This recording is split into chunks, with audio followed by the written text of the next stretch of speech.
ओम शांति। आज का दूसरे अध्याय का 15वां श्लोक, अध्याय सेकंड, श्लोक नंबर 15। श्लोक है यम ही न व्यथयन्ते ते पुरुषं पुरुषर्षभ सम दुःख सुखम धीरम सोमृतत्वाय कल्पते। श्लोक दोबारा। यम ही न व्यथयन्ते ते पुरुषं पुरुषर्षभ सम दुःख सुखम धीरम सोमृतत्वाय कल्पते। इसका संधि विच्छेद है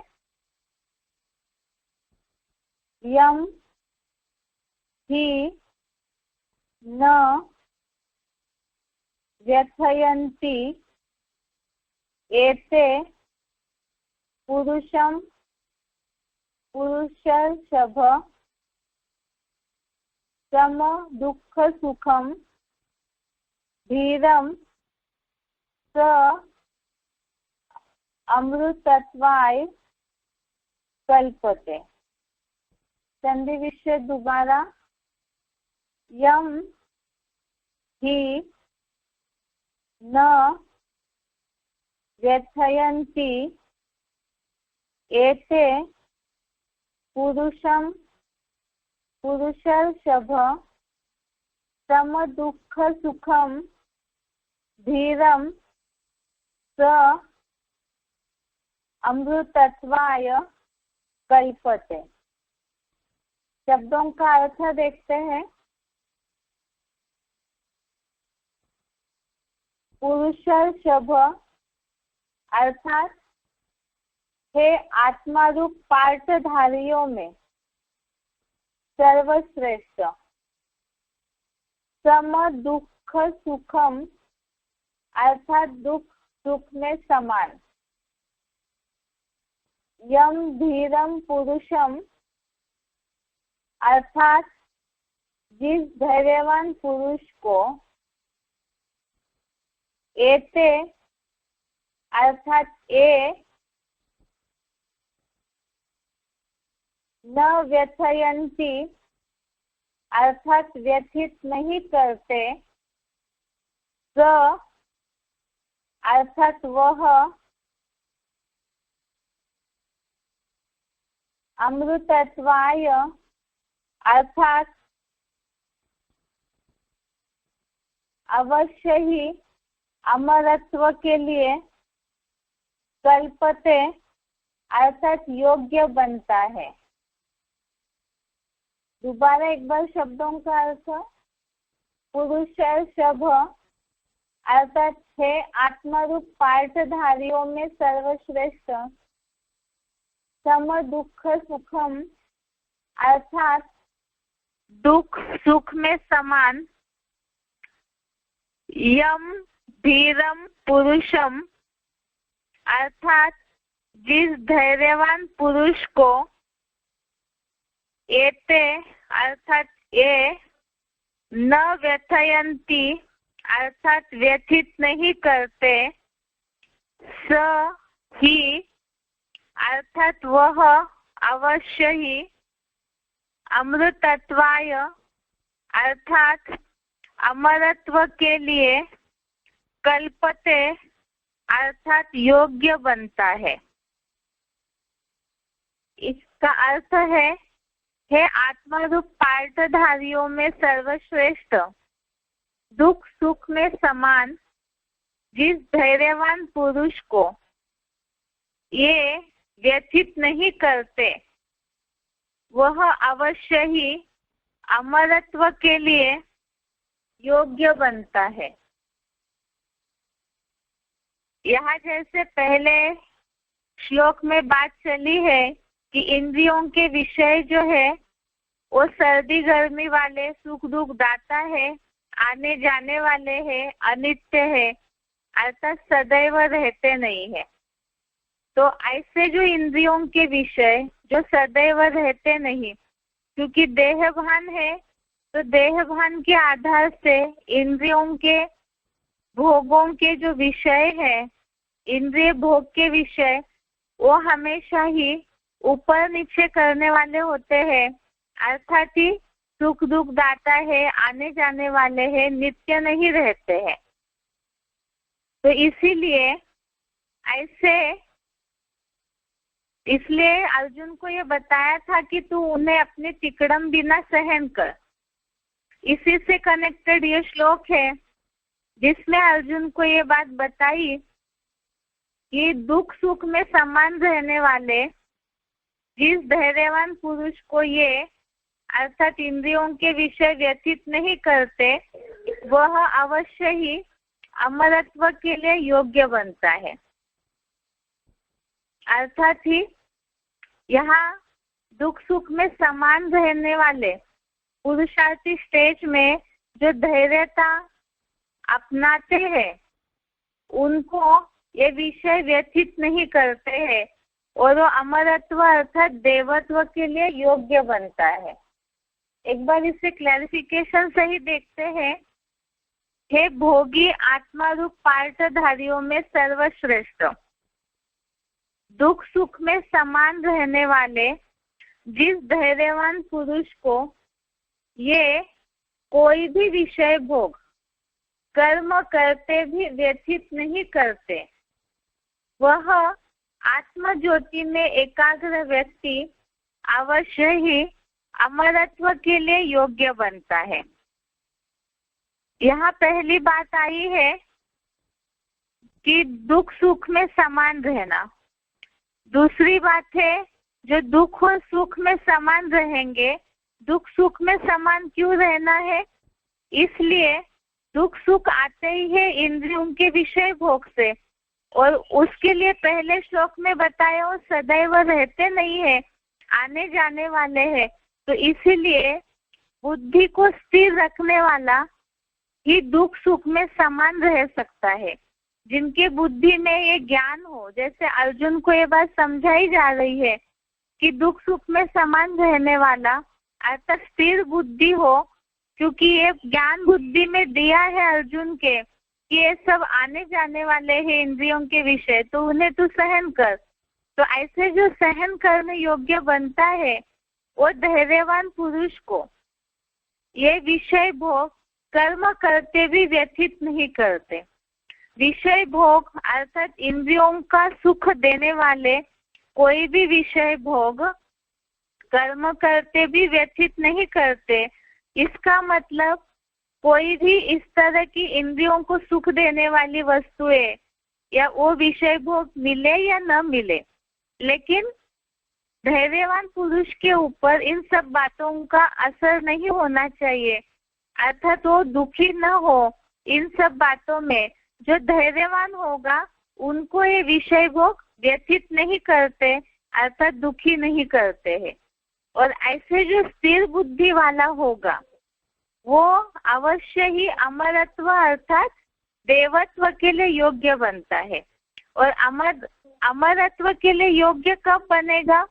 तो ब्रैकेट में लिखा है क्लैरिफिकेशन में, आत्म ज्योति में एकाग्र व्यक्ति, अर्थात आत्मिक स्थिति में जो पूरी तरह से अपने मन बुद्धि को एकाग्र करेंगे तो अमरत्व अर्थात देवत्व के लिए योग्य बनता है। अर्थात अमर बनने वालों की, देवता बनने वालों की निशानी बताई कि वो धैर्यवान पुरुष होंगे। और धैर्यवान पुरुष अर्थात ही सहन करने वाले, धीरज रखने वाले।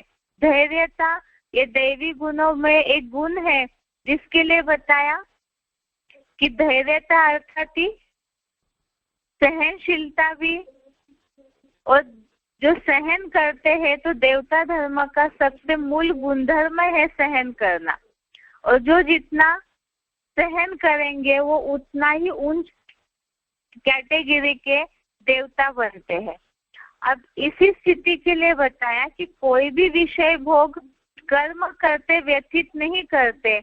जैसे गीता में और भी बात आई है श्लोकों में कि प्रिय वस्तु के प्राप्त होने पर और अप्रिय वस्तु प्राप्त होने पर या कुछ न प्राप्त होने पर भी जो धैर्यवान होंगे, आत्मिक स्थिति वाले होंगे, वो खुश या दुखी नहीं होते हैं, स्थिर बुद्धि रहते हैं।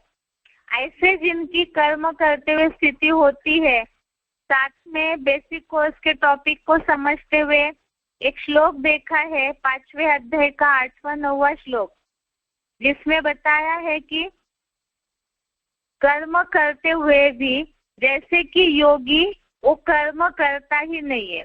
जो श्लोक है नैव किंचित करोमीति, उसमें ये बात बताई है कि खाते जाते सूंघते उठते बैठते सारा कर्म करते हुए भी जो आत्म ज्योति में एकाग्र है वो कर्म करते हुए भी जैसे नहीं करता है।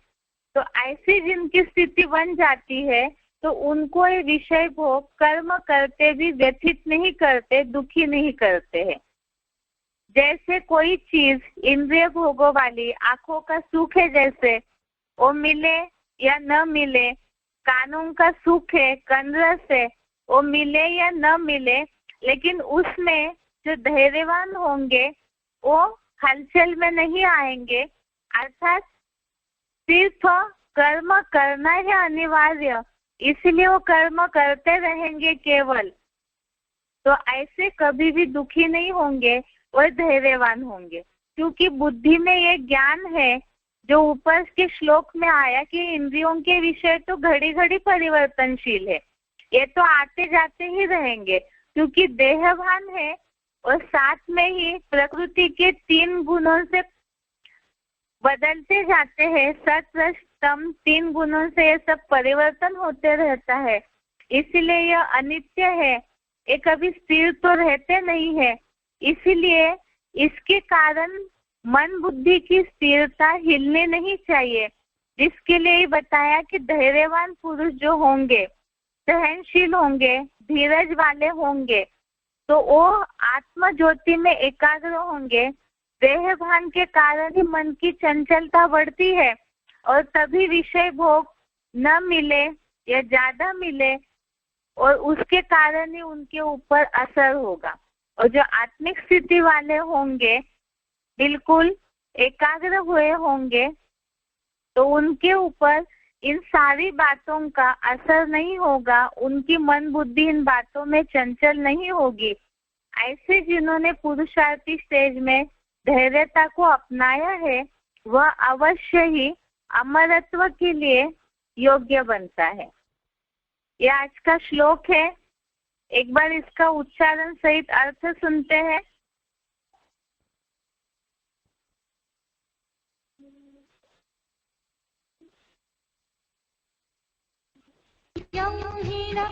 व्यथयन्त्येते पुरुषं पुरुषर्षभ समदुःखसुखं धीरं सोमृतत्वाय कल्पते।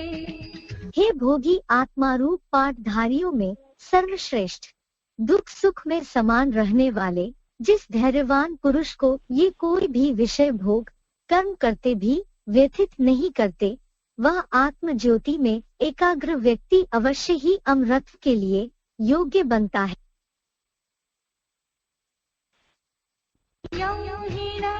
व्यथयन्त्येते पुरुषं पुरुषर्षभ समदुःखसुखं धीरं सोमृतत्वाय कल्पते। हे भोगी आत्मारूप पाठधारियों में सर्वश्रेष्ठ, दुख सुख में समान रहने वाले, जिस धैर्यवान पुरुष को ये कोई भी विषय भोग कर्म करते भी व्यथित नहीं करते, वह आत्म ज्योति में एकाग्र व्यक्ति अवश्य ही अमरत्व के लिए योग्य बनता है।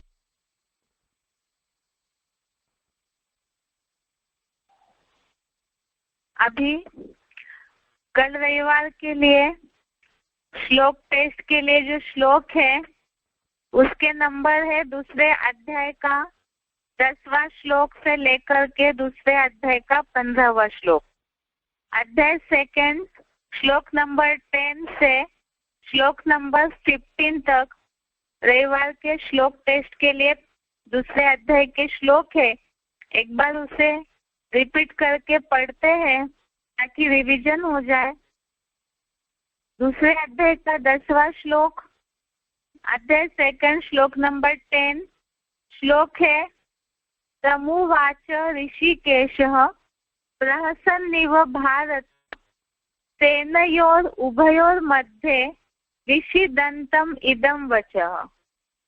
इसका अर्थ है, हे भरतवंशी राजा, यादव सेना सहित कौरवों और पांडवों दोनों सेनाओं के बीच में शोकाकुल उस भीड़ भरे माहौल में मायूस हुए अर्जुन से इंद्रिय जीत, जगत जीत शिव बाबा प्रसन्न हुए के समान उसका उमंग उत्साह बढ़ाने के लिए यह वचन कहने लगे।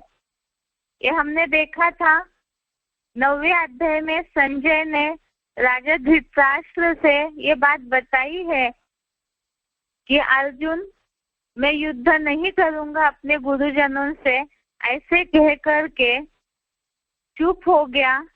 एक तरफ से उन्होंने भगवान की बात को पहले माना भी, लेकिन दोबारा फिर सीख को मान के भी ना करके चुप हो गया। और इसमें भी संजय ने राजा धृतराष्ट्र से यही बात बताई। राजा धृतराष्ट्र के लिए संबोधन करके बोला कि हे भरतवंशी राजा, यादव सेना सहित कौरव और पांडव दोनों सेनाओं के बीच में जो अर्जुन का रथ खड़ा है, और ऐसे समय में ही युद्ध की मनस्थिति देखते हुए शोकाकुल अर्जुन मायूस होकर के, दुखी होकर के जब खड़े थे युद्ध भूमि में, रथ पे बैठ गए, चुप हो गए, तो उस समय शिव बाबा ने प्रसन्न हुए के समान उनका उमंग उत्साह बढ़ाने के लिए यह वचन कहने लगे।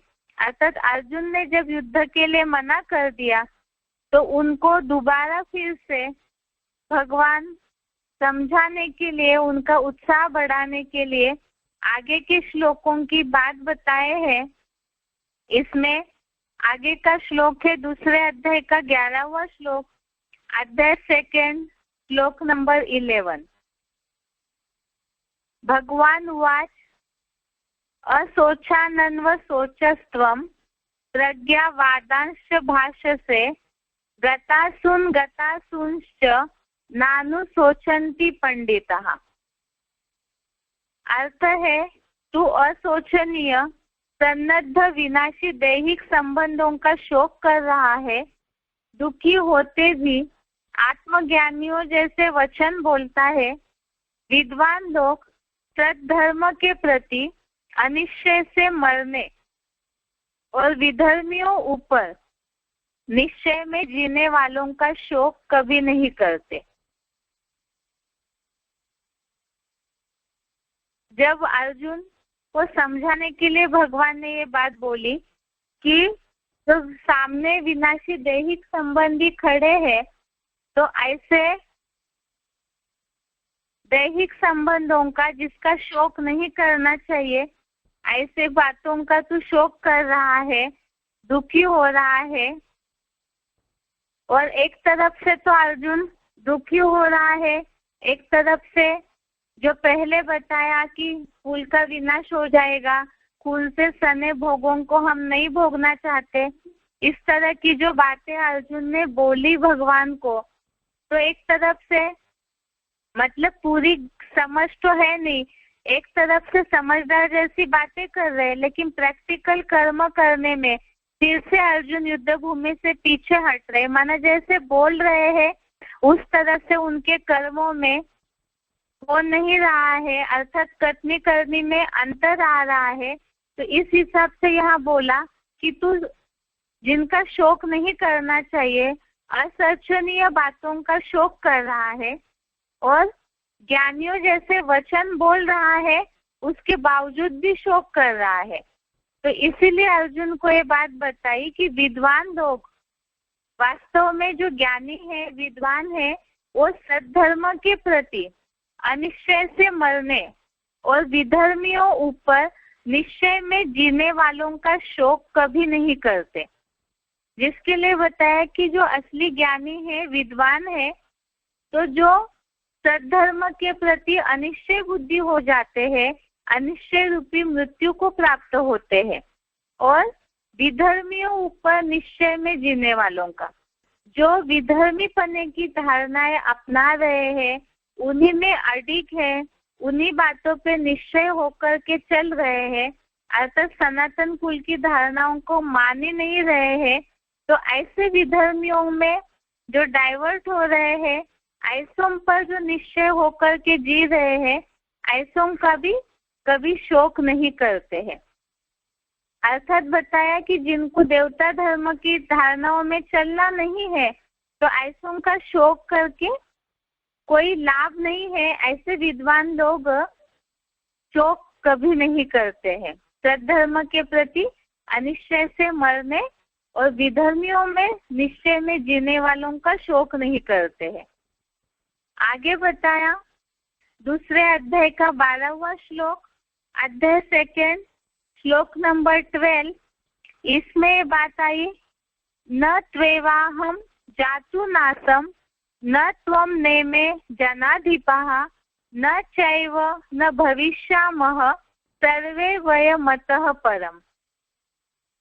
अर्थ है, मैं अक्षयात्म ज्योति रूप शिव, कोई समय न था ऐसा नहीं है, ऐसे ही तू नहीं था अथवा ये नेतागण नहीं थे, और अब बाद में बेहद ड्रामा के आत्म स्टार रूप हम सब नहीं होंगे, ऐसा भी नहीं है। हम आत्माएं अविनाशी है, देह विनाशी है। अर्थात अगर स्थूल युद्ध के हिसाब से अर्जुन इस बात को ले रहा है, तो उस भाव से इस बात को भी बताया कि वास्तव में आत्मा जो है वो तो अविनाशी है, इसीलिए ही ऐसा कोई समय नहीं था जिसमें तू नहीं था या ये नेतागण नहीं थे और बाद में हम सब नहीं होंगे, ऐसा नहीं है, क्योंकि आत्मा अविनाशी है, देह का विनाश होता है और ये धर्म युद्ध है। इस धर्म युद्ध में भी देह भान का विनाश होना है और साथ में सभी को आत्मिक स्थिति में टिकाना है, ये भी भाव है। दूसरी बात, यहाँ खास बात बताई कि हम आत्माएं अविनाशी है और देह विनाशी है। आगे दूसरे अध्याय का 13वां श्लोक, अध्याय 2 श्लोक नंबर 13। देहिनोस्मिन् यथा देहे कौमारम यौवनम जरा तथा देहांतर प्राप्ति धीरस्तत्र न मुह्यति। अर्थ है, जैसे आत्मा की इस देह में उत्तरोत्तर सत रज तम वाली कुमार युवा अवस्था और बूढ़ापा है, वैसे ही चतुर्युगी में क्षीण बल वीर्य के दूसरे दूसरे शरीरों की प्राप्ति होती है। सच्ची गीता ज्ञान से आत्मस्थ धैर्यवान ब्रह्मावत्स कभी भी उस विषय में मोह नहीं करते। यहाँ बात जो श्लोक की लिंक चल रही है, इसमें यही बात बताई जा रही है कि वास्तव में किसी के धैर्यवान जो होंगे वो किसी के मरने जीने का शोक नहीं करते हैं। क्यों नहीं करते हैं? अगले श्लोक में बताया कि आत्मा तो अविनाशी है, देह विनाश होता है। अब इस श्लोक में इसी से कनेक्टेड बात बताई, अगर देह विनाशी भी है तो चतुर्युग में दूसरे दूसरे शरीरों की प्राप्ति होती ही है और इसीलिए ही धैर्यवान उस विषय में मोह नहीं करते हैं। और खास यहाँ बताया कि जैसे आत्मा की इस देह में उत्तरोत्तर रस रज तम वाली कुमार युवा अवस्था और बुढ़ापा है, अर्थात प्रकृतिकृत जो गुण है उनके आधार से शरीर की आत्मा जब शरीर धारण करती है तो प्रकृति जो सत रज तम इन 3 गुणों से प्रसारित होती है, उसके कारण देह की कुमार, युवा अवस्था और बूढ़ापा होता ही है। और इसी के लिए ही साथ साथ ही चतुर्युग में भी जैसे जैसे नीचे उतरते जाते हैं, वैसे क्षीण बल वीर्य के अर्थात कमजोर शरीरों की दूसरे शरीरों की प्राप्ति होती है। तो जो सच्ची गीता ज्ञान से आत्मा में स्थिर हुए आत्मिक स्थिति वाले ब्राह्मण है, वो धैर्यवान उस विषय में मोह नहीं करते हैं। अर्थात एक तो देहभान के प्रति, देह के प्रति जो सच्ची गीता ज्ञान से आत्मा में स्थिर हुए हैं, उनको मोह नहीं होगा। पहली बात तो ये ज्ञान बुद्धि में है कि दूसरे शरीरों की प्राप्ति होती ही है शरीर छूटने पर। दूसरी बात ये है कि नीचे उतरते उतरते कमजोर शरीरों की प्राप्ति तो होनी ही है। और दूसरी बात, प्रकृतिकृत गुणों के कारण कुमार, युवा अवस्था, बूढ़ापा से प्रसारित होना ही है। तो इसीलिए जो ज्ञानी ब्राह्मण होंगे वो देहभान में आकर के, जैसे श्लोक समझाते समय बताया था कि देहभान में आकर के प्रकृति के विपरीत आचरण नहीं करेंगे। जैसे देह की सुंदरता के प्रति, भौतिक चीजों के प्रति बुद्धि में उनके ये सारी बातें नहीं चलेगी, अर्थात देह के प्रति उनको मोह नहीं होगा, जो सच्ची गीता ज्ञान से आत्मा में स्थिर होंगे। यहाँ तो अर्जुन को इस भाव से समझाया गया है, जिस तरह से दुनिया में लोग सोचते हैं, तो उस भाव से भी शरीर तो दूसरे प्राप्त होते ही है, तो शरीर छूटने पर भी देह के प्रति मोह नहीं होना चाहिए। अगला है, यहाँ जो लिंक चल रही है श्लोक की, कि देह जो है वो बदलते रहते हैं और साथ में प्रकृति के कारण कुमार, युवा अवस्था, बूढ़ापा तो आना ही है, तो देहभान नहीं रहना चाहिए। उससे कनेक्टेड ही आगे का श्लोक है, दूसरे अध्याय का 14वां श्लोक, अध्याय 2 श्लोक नंबर 14 श्लोक है, मात्र स्पर्शास्तु कौन्तेय शीतोष्ण सुख दुःखदाः आगमा पायिनो नित्यास्तान तितिक्षस्व भारत। अर्थात हे कुंती पुत्र, कर्म इंद्रियों के विषय तो घड़ी घड़ी परिवर्तनशील, सर्दी गर्मी, सुख दुख दाता है, आने जाने वाले हैं। अधोगामी स्वर्गीय सुखों की भेंट में भी अनित्य है। हे भरतवंशी, उनको तू अपनी किसी भी तिकड़म बिना सहन कर। अर्थात देहभान जितना ज्यादा होगा तो उनमें सहनशीलता नहीं होगी। जैसे इंद्रियों के विषय न मिले तो अर्थात इंद्रियों के विषय भोग जो सुख देने वाले हैं क्षणभंगुर, वो अगर नहीं मिलते हैं तो मनुष्य दुखी हो जाते हैं। लेकिन यह बताया कि कलयुग में जैसे जैसे उतरते जाती है आत्मा, तो देहभान बढ़ने के साथ साथ ही विषय भोग जो है, जो क्षणभंगुर सुख देने वाले हैं, वो साथ ही साथ दुख भी लंबे समय का देते हैं। अर्थात ये परिवर्तनशील है। जैसे ही अगर स्थूल रूप में, भौतिक रूप में देखा जाए तो कोई भी प्रकृति परिवर्तनशील होने के कारण उसमें वातावरण में भी बदलाव आता है। ऐसे ही इंद्रियों के जो विषय है, इसमें भी देहभान बढ़ने के कारण वो विषय भोग जो है दुख निर्माण करने वाले होते हैं, ऊपर नीचे करने वाले होते, सदैव एक रस नहीं रहते हैं। अर्थात अधोगामी स्वर्गीय सुखों की भेंट में भी जो नीचे उतरने वाला स्वर्ग है, उसमें फिर भी सुख मिलता होगा, भले वो कम कला वाला हो, लेकिन उनकी तुलना में, उनकी भेंट में ये जो इंद्रियों के विषय है अनित्य है, सदैव रहते नहीं है। तो इसीलिए उनमें बुद्धि फंसनी नहीं चाहिए।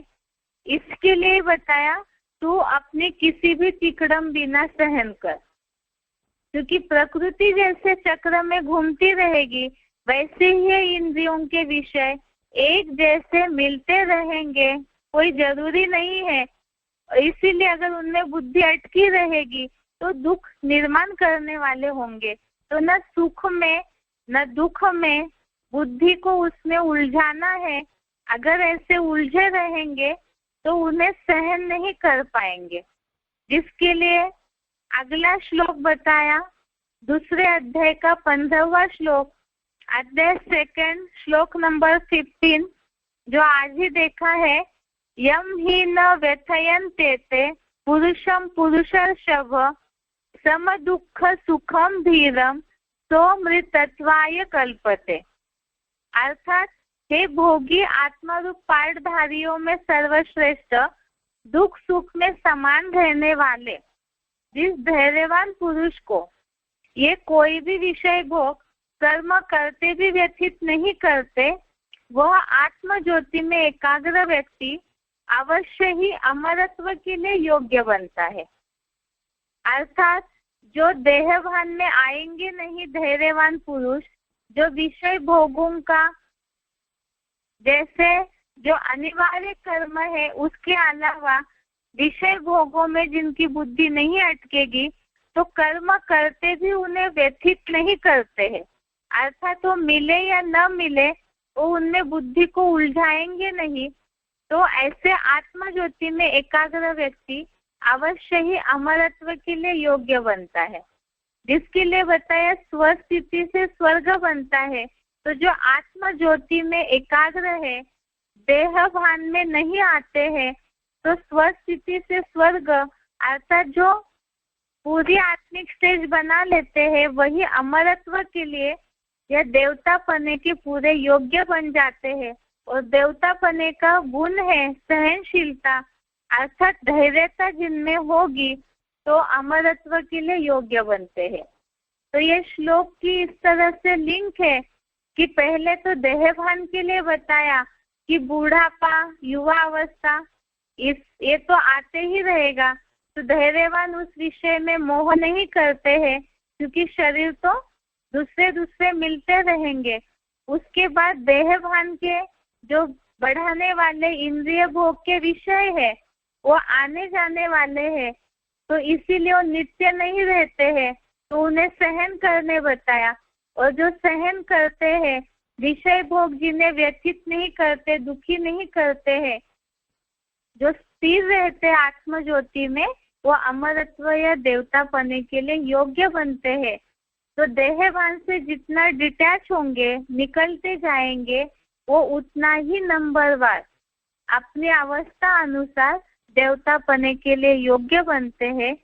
इस तरह से आज के कल के टेस्ट के लिए श्लोक हो गए। अभी आगे बेसिक कोर्स का टॉपिक देखते हैं।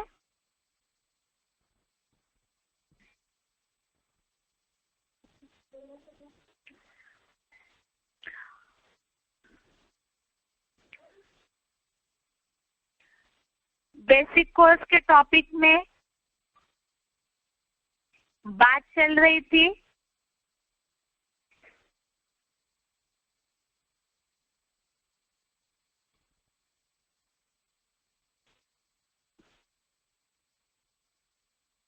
रिवीजन में। पहले तो आगे का टॉपिक पूरा करके फिर रिवीजन देखते हैं। आज का टॉपिक है कि आत्मा शरीर में एक जगह रहती है या सारे जगह शरीर में व्यापक रहती है। जैसे हमने अभी तक ये देख लिया, आत्मा निर्लेप है या नहीं, आत्मा जन्म मरण के चक्र में आती है, तो आत्मा शरीर छोड़ के कहाँ जाती है, ये सारी बातें देखी श्लोक के आधार से। अब आत्मा के प्रति जिज्ञासुओं को निश्चय दिला दिया कि शरीर और आत्मा किस तरह से अलग है। अब ये आत्मा शरीर को चलाती है, ये शक्ति ये शरीर में रहती कहाँ है? कई उनका रहता है। बहुत से अज्ञानी लोग जो नहीं जानते पूरी बातों को, वो यही समझते हैं कि आत्मा शरीर में पूरी जगह रहती है। कोई हृदय में समझते हैं, कोई कहीं समझते हैं। तो गीता श्लोक के आधार से और व्यावहारिक नॉलेज के आधार से हमें इस बात को समझाना है कि आत्मा शरीर में कहाँ रहती है। तो सबसे पहली बात, आत्मा का शरीर में स्थान है भ्रुकुटी के बीच में। अब भ्रुकुटी के बीच में ही आत्मा रहती है, इसे कैसे माना जाएगा?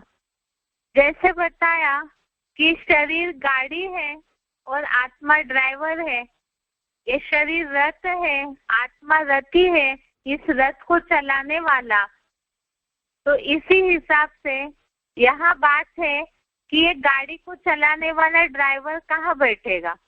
जैसे गाड़ी का ड्राइवर सामने बैठ करके फिर स्टेयरिंग के आधार पे सारी गाड़ी को कंट्रोल करके चलाता है, इसी तरह से इस शरीर को चलाने वाला जो आत्मा ड्राइवर है, ये चैतन्य शक्ति, वो भी एक जगह बैठ करके ही सारे शरीर को चलाती है।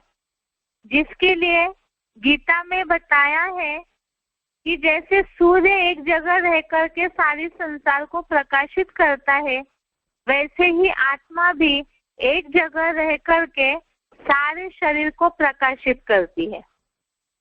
गीता का 13वें अध्याय का 33वां श्लोक, अध्याय 13 श्लोक नंबर 33, इसमें ये बात आई है, यथा प्रकाशयति एकः कृष्णम लोकम इमं रवि क्षेत्रम क्षेत्री तथा कृष्णम प्रकाशयति भारत।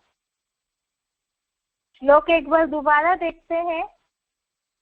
यथा प्रकाशयति एकम कृष्णम लोकम इमं रवि क्षेत्रम क्षेत्र तथा कृष्णम प्रकाशयति भारत।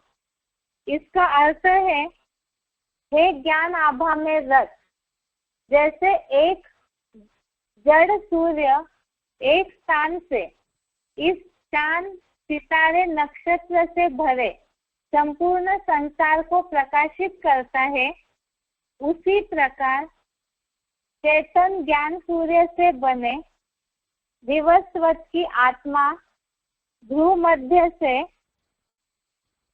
सारे वट वृक्ष रूप विराट शरीर को संगम में भी प्रकाशित करती है।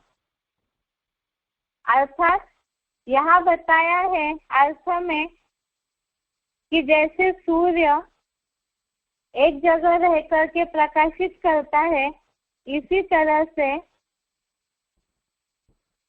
आत्मा भी ध्रुव मध्य में रह करके ये जो शरीर रूपी विराट वृक्ष है, इसको प्रकाशित करती है। तो इससे गीता के आधार से ये बात सिद्ध हो जाती है कि आत्मा शरीर में एक जगह रह करके ही सारे शरीर को चलाती है। अब आगे आत्मा शरीर में किस जगह रहती है, ये तो श्लोक के आधार से देखा कि आत्मा शरीर में भूमध्य में रह करके ही शरीर को चलाती है। इसी आधार से हम थोड़ा व्यवहारिक बातों के आधार से भी इस बात को समझाने की कोशिश करते हैं कि जैसे ड्राइवर का सीट उस स्थान पर होता है जहाँ से वो पूरी गाड़ी के कंट्रोल सिस्टम को यूज कर सके।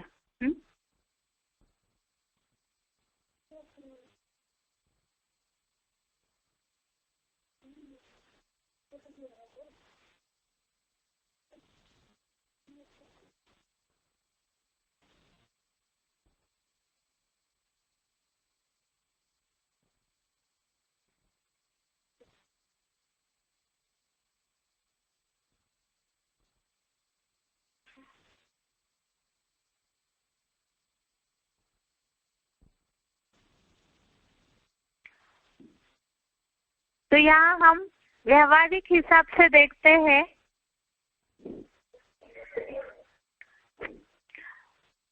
जैसे कि अभी हमने श्लोक के आधार से समझा कि आत्मा भ्रूमध्य में रह करके इस शरीर रूपी वृक्ष को प्रकाशित करती है। इसी तरह से देखते हैं जैसे ड्राइवर सामने बैठ करके सारे गाड़ी को चलाता है। तो कईयों को दुनिया में ये समझते हैं लोग कि हार्ट जो है उसमें आत्मा रहती है, दिल में आत्मा रहती है, ऐसे समझते हैं क्योंकि हृदय की धड़कन हमेशा चलते रहती है। अगर वैसे देखा जाए तो आजकल हार्ट के ऑपरेशन भी तो होते हैं, उसमें चेंज करते हैं, प्लास्टिक सर्जरी करते हैं, लेकिन व्यक्ति मरता तो नहीं है। यहाँ वास्तव में है कि हृदय से केवल ब्लड सर्कुलेशन का काम किया जाता है, लेकिन आत्मा जो है, जैसे ड्राइवर खिड़की के सामने बैठ कर के ड्राइविंग करता है ताकि उसे रास्ते का पता चले, इसी तरह से यहाँ भी आत्मा भी दोनों भ्रुकुटी के बीच में जो स्थान है, जिसे दुनिया में भी उत्तमांग कह करके टीका लगा करके पूजनीय स्थान शरीर का माना जाता है, तो उस भ्रुकुटी के बीच में आत्मा रहती है। इसीलिए ही पुरातन जमाने से ही भ्रुकुटी के बीच में ही बिंदी या टीका लगाने की परंपरा चली आ रही है, जिसके लिए बताया कि जैसे ड्राइवर कंट्रोल करता है गाड़ी को, इसी तरह से मस्तिष्क जो है, ब्रेन जो है, उसके द्वारा ही पूरे शरीर को सूचना देने का काम होता है। और आत्मा भी जो सारे शरीर को कंट्रोल करती है, शरीर को चलाती है, तो आत्मा का स्थान भी वहाँ ही होना चाहिए। इसीलिए ही आत्मा भी शरीर में उस स्थान पर होती है जहाँ से पूरे शरीर का कंट्रोल सिस्टम मौजूद हो, और वो स्थान है ब्रेन या मस्तिष्क के अंदर, जो मस्तक पर भ्रुकुटी के बीच में पड़ता है। तो इस तरह से आत्मा का स्थान हमने श्लोक के आधार से भी देखा, और व्यवहारिक हिसाब से भी जो दुनिया में मान्यताएं हैं, पहले तो बताया कि ब्रेन जैसे शरीर का कंट्रोलिंग स्थान है, उसके बीच में ही मस्तक में भ्रुकुटी के बीच में आत्मा रहती है, उसे ही उत्तमांग कहा जाता है। जैसे राजा ऊंचे स्थान पर बैठता है, इसी तरह से यहाँ शरीर का जो राजा है आत्मा, वो भी इस शरीर रूपी प्रजा को चलाने के लिए ऊंचे स्थान पर बैठता है। अब गीता के आधार से और भी बातें देखते हैं हम कि गीता में क्या बताया है। आत्मा भ्रुकुटी के बीच में रहती है, इसे हम गीता के आधार से भी देखते हैं। गीता में 8वें अध्याय का 9वां और 10वां श्लोक है।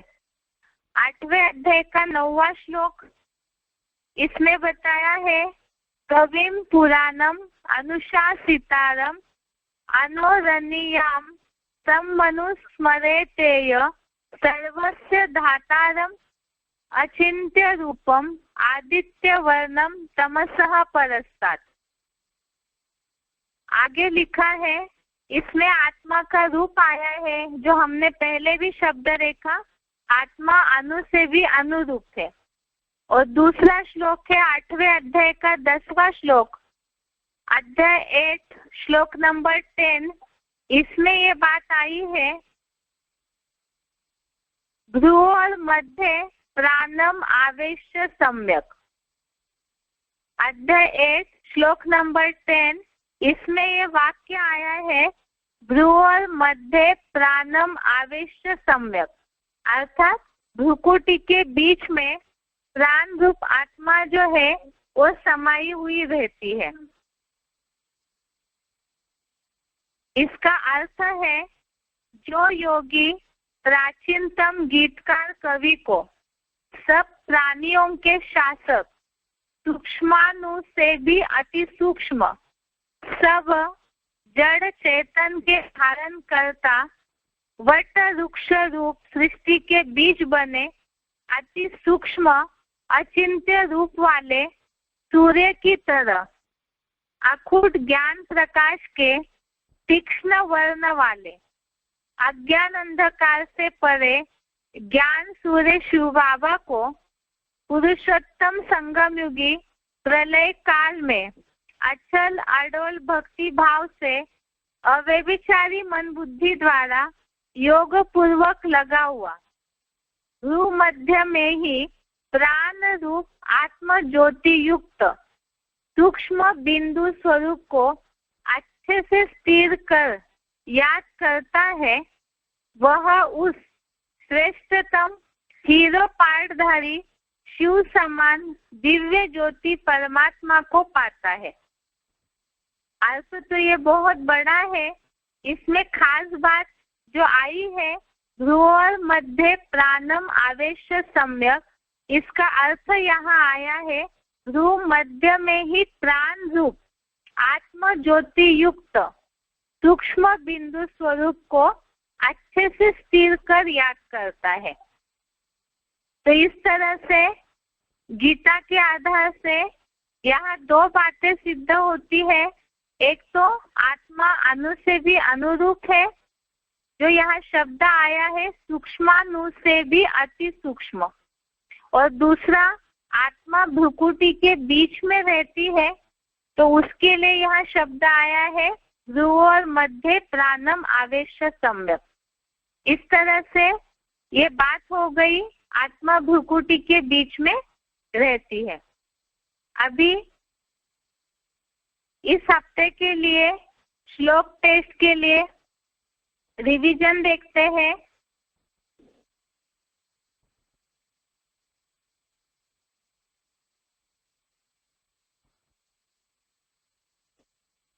जो बात चल रही थी ज्ञान और योग अलग नहीं है, एक ही है। जो बाल बुद्धि वाले हैं वो उसे अलग समझते हैं और ज्ञान के आधार से ही मन को कैसे कंट्रोल करना है इसका उपाय बताया है। अर्थात आज दुनिया में लोग परेशान दुखी इसलिए है क्योंकि मन चंचल है, जिसके लिए उपाय बताया है अभ्यास और वैराग्य के साथ ही मन स्थिर हो सकता है। उसमें खास बात बताई थी अभ्यास और वैराग, अर्थात ये जो पुरानी दुनिया विनाश होने वाली है उसके प्रति वैराग्य और योग का अभ्यास जितना होगा उसी आधार से ही मन की चंचलता जो है वो स्थिर होती जाएगी। और इसी के लिए ही आत्मा का मूल खुराक क्या है, जैसे बताया कि इतना सारा ज्ञान समझा दिया, मन बुद्धि संस्कार के बारे में समझाया कि कर्मों में कैसे सुधार आ सकता है। मन की चंचल के बाद बुद्धि स्थिर होगी। ज्ञान योग के आधार से जब मन की चंचलता स्थिर होगी, बुद्धि का लगाम अगर टाइट होता है तो संस्कार भी सही हो जाएंगे। और इसी के लिए जरूरी है कि जैसे शरीर को भोजन पानी की आवश्यकता होती है, इसी तरह से आत्मा को भी ज्ञान और याद की आवश्यकता है। तो इस आत्मा रूपी ड्राइवर का पानी है भगवान का ज्ञान और भोजन है भगवान की याद। जैसे दुनिया में भी लोग गाड़ी चलाते हैं तो गाड़ी का ध्यान 1-2 घंटा देंगे, पेट्रोल डालेंगे, सर्विसिंग कराएंगे, लेकिन ड्राइवर का ज्यादा ध्यान देते हैं क्योंकि ड्राइवर वास्तव में गाड़ी से भी ज्यादा वैल्यूएबल है। लेकिन यहाँ मनुष्यों के दुखों का मूल कारण है कि गाड़ी का ध्यान देते देते ड्राइवर को सब भूल चुके हैं। अर्थात आत्मा रूपी ड्राइवर को सही रीति से भोजन पानी न देने के कारण, जो उसका खुराक है और न देने के कारण और उसकी सही जानकारी न होने के कारण शरीर रूपी गाड़ी का तो ध्यान दे रहे हैं, देहभान बढ़ गया मनुष्यों में, भौतिकता आ गई, तो इस गाड़ी का ध्यान देते देते आत्मा को सब भूल गए। अब जब इतना सारा ज्ञान समझा दिया हमने जिज्ञासुओं को, तो जरूरी है कि ये सारा ज्ञान मन बुद्धि संस्कारों को समझना क्यों जरूरी है? इसलिए जरूरी है ताकि गाड़ी के साथ साथ आत्मा रूपी ड्राइवर स्वस्थ रहे। तो शरीर को स्वस्थ रखने के लिए तो प्राणायाम करते हैं, हठ योग करते हैं, बहुत सारी पैथीज अपना लेते हैं, बहुत सारा 24 घंटे में जितनी कमाई का समय है, जितना भी लोग कमा रहे हैं 12-16 घंटे, वो सारा ही तो शरीर के लिए कमा रहे हैं और शरीर के जो संबंधी है उनके लिए कमा रहे हैं। तो उसके पीछे समय, खर्चा, मेहनत बहुत सारी करते हैं। और आत्मा के लिए लोग सोचते हैं कि मन बुद्धि सुख शांति के लिए तो बहुत थोड़ा समय देते हैं, लेकिन यहाँ जरूरी है कि आत्मा रूपी ड्राइवर कमजोर हुआ है, जिससे हमने उदाहरण में समझा कि बैटरी अगर डिस्चार्ज होती है तो उसे समय पे चार्ज करना जरूरी है, नहीं तो पूरी ही बैठ जाएगी। इसी तरह से जन्म मरण के चक्र में आते आते, इंद्रियों का सुख भोगते भोगते, देह भान में आते आते आत्मा रूपी बैटरी डिस्चार्ज हो गई है और भगवान की यथार्थ पहचान न होने के कारण आत्मा को चार्ज कैसे करना है जानते ही नहीं है।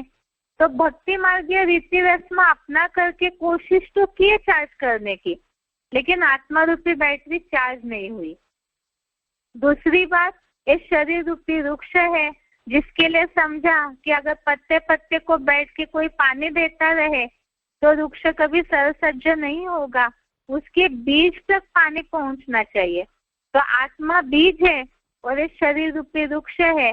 अब शरीर में बीमारियां आ रही है, जो पहले के जमाने के महाराणा प्रताप जैसे राजाएं थे उनमें जो ताकत थी वो आपके शरीरों में नहीं है, क्योंकि ये जड़जड़ीभूत होते जा रहा है। क्यों? क्योंकि आत्मा रूपी बीज जन्म मरण के चक्र में आते आते कमजोर हो गया और उसी अनुसार उनको उत्तरोत्तर वैसे शरीरों की, कमजोर शरीरों की प्राप्ति होती है। और जब ऐसी प्राप्ति होती है तो बैठ करके शरीर के इंद्रियों के पीछे अर्थात पत्तों के पीछे कितने भी ताकत लगाए, जब तक बीज को पानी नहीं पहुंचेगा तब तक शरीर स्वस्थ नहीं हो सकते हैं। तो क्या करना चाहिए इसके लिए?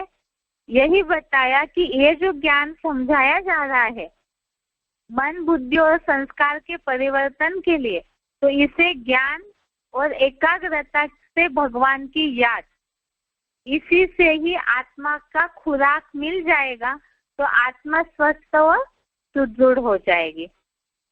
ये हो गया जो पहले विस्तार वाला कोर्स चल रहा था उसका आत्मा के खुराक का रिवीजन।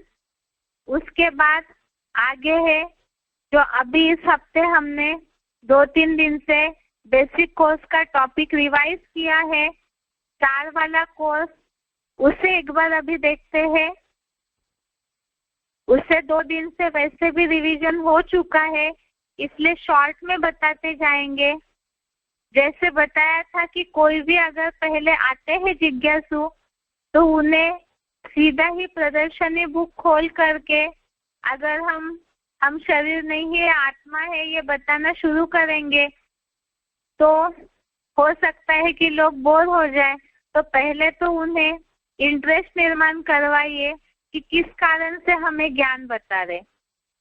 मूल बात है आज सब दुनिया में दुखी है, बीमार रोगी परेशान है, संबंधियों से हर तरह से परेशान है।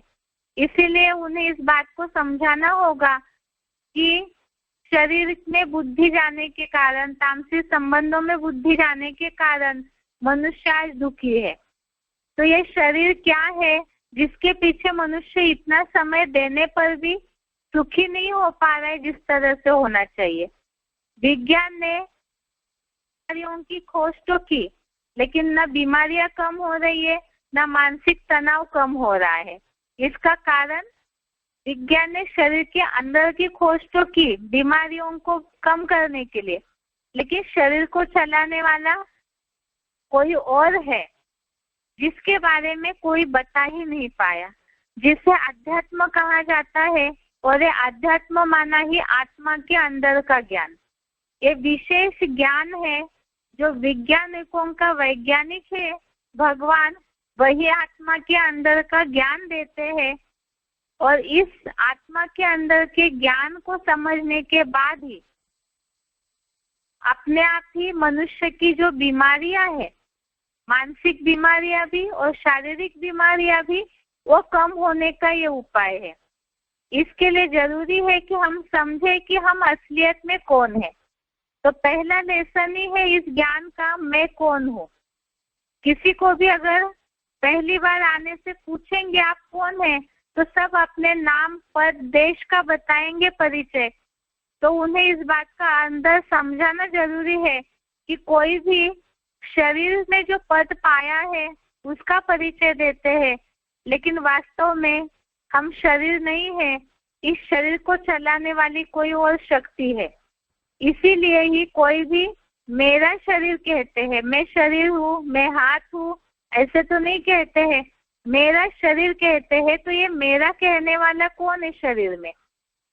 दूसरी बात, कोई मर जाते हैं, शरीर सामने मृत पड़ा हुआ है, मुर्दा पड़ा हुआ है, लेकिन लोग कहते हैं स्वर्ग पधारा। जिससे हम अभी अभी बात कर रहे थे, अगर वो मर जाते हैं, शरीर छोड़ देते हैं, तो स्वर्ग में कौन गया है जब शरीर सामने पड़ा है? तो अर्थात उस जाने वाली जो इस शरीर को चलाने वाली है वो कोई अलग शक्ति है। तो शरीर अलग है और आत्मा अलग है। इस आत्मा को ही, इस चैतन्य शक्ति को ही कोई नूर कहते हैं, कोई सोल कहते हैं, कोई रूह कहते हैं, जीव कहते हैं। तो इस तरह से शरीर को चलाने वाली शक्ति अलग है, आत्मा है जो रोशनी है, ताकत है शरीर की, और ये शरीर अलग है जो 5 तत्वों का, पृथ्वी जल वायु अग्नि आकाश, इन 5 तत्वों का पुतला है। और आत्मा जो इस शरीर को चलाती है, जो दिखाई नहीं देती, वो निराकारी है, अति सूक्ष्म शक्ति है। शरीर दिखाई देता है, साकार है, और आत्मा निराकारी अति सूक्ष्म है। इसी के लिए ही 8वें अध्याय के 9वें श्लोक में एक बात आई है, जिसमें बात आई है आत्मा अनु से भी अनुरूप है। अध्याय 1 श्लोक नंबर 9 जो अभी हमने पढ़ा भी, जिसमें ये बात आई है आत्मा अति सूक्ष्म है। अब आत्मा और शरीर दोनों में क्या अंतर है, इसे किसके उदाहरण से हम जिज्ञासुओं को समझा सकते हैं? ये भी हमने देखा कि शरीर अलग है, आत्मा अलग है। कोई तो कहते हैं ऐसे कि शरीर के अंदर से ऑक्सीजन चला जाता है, पूरा खत्म हो जाता है, तो व्यक्ति मर जाता है। वास्तव में ऐसे नहीं है। यहाँ शरीर को चलाने वाली ये जो आत्मा है वो ड्राइवर है, और शरीर जो है वो गाड़ी है। और उदाहरण बताए थे कि शरीर फोन है और आत्मा बैटरी है। फोन बिना बैटरी के काम नहीं कर सकता है, तो इसी तरह से यह शरीर भी बिना आत्मा रूपी बैटरी के काम नहीं कर सकता है। ऐसे ही शरीर वस्त्र है, पोशाक है, और आत्मा उसका पात्रधार है। इसके साथ ही गीता के आधार से हमने श्लोक देखे थे जिसमें आत्मा और शरीर के बीच का अंतर बताया था। 2nd अध्याय का 20 श्लोक, अध्याय 2 श्लोक नंबर 23, दूसरे अध्याय का 20 और 23वां श्लोक। इसमें हमने देखा है कि आत्मा अजर, अमर, अविनाशी है, नित्य, शाश्वत और पुरातन है। और देखा है हमने इसमें कि आत्मा जन्मता नहीं, मरता नहीं, या होकर फिर से नहीं होगा, ऐसे भी नहीं है। शरीर का नाश होने पर भी यह आत्मा मारी नहीं जाती है।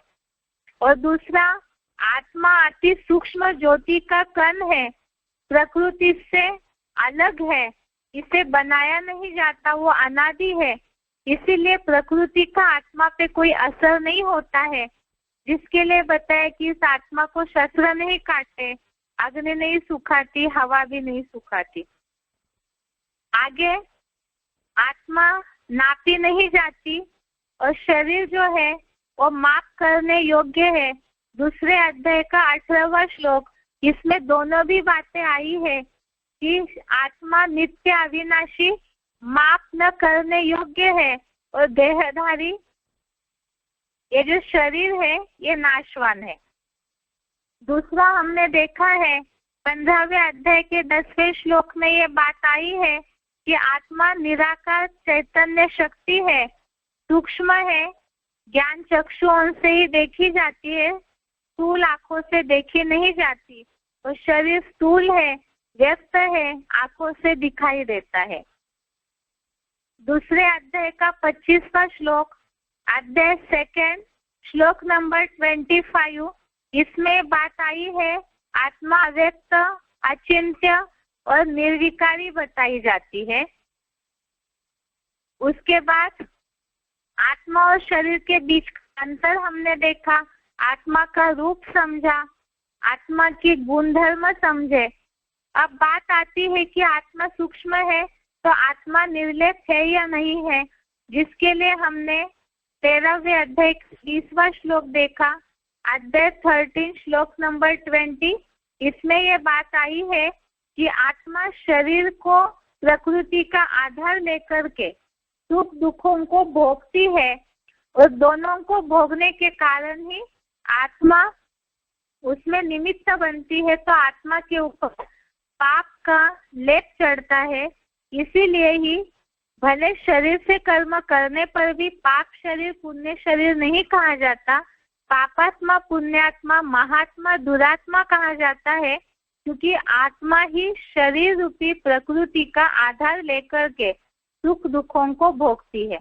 इसीलिए आत्मा निर्लेप नहीं है, आत्मा पे लेप चढ़ता है और उसे साफ करने का धोने का तरीका 5वें अध्याय का 17वां श्लोक, अध्याय 5 श्लोक नंबर 17 में शब्द आया है ज्ञान निर्धूत कल्मषः।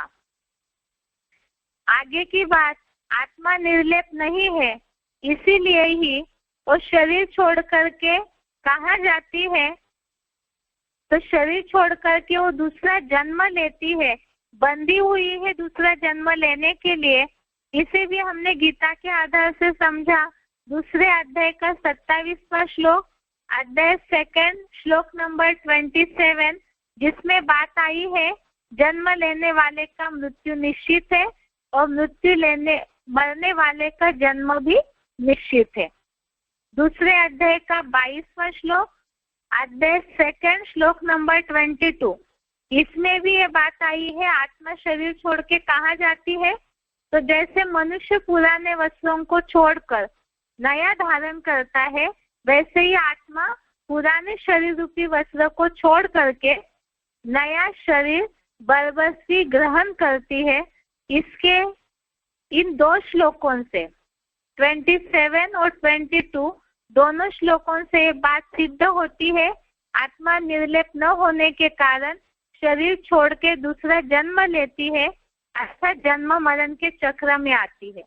अब जन्म मरण के चक्र में क्यों आती है, उसका कारण है कि प्रकृति में शरीर में जब आत्मा आती है तो प्रकृति के जो 3 गुण है सत रज तम, इसमें आसक्त होने के कारण, अटैच होने के कारण आत्मा बरबसी जन्म मरण के चक्र में आने के लिए बंध जाती है।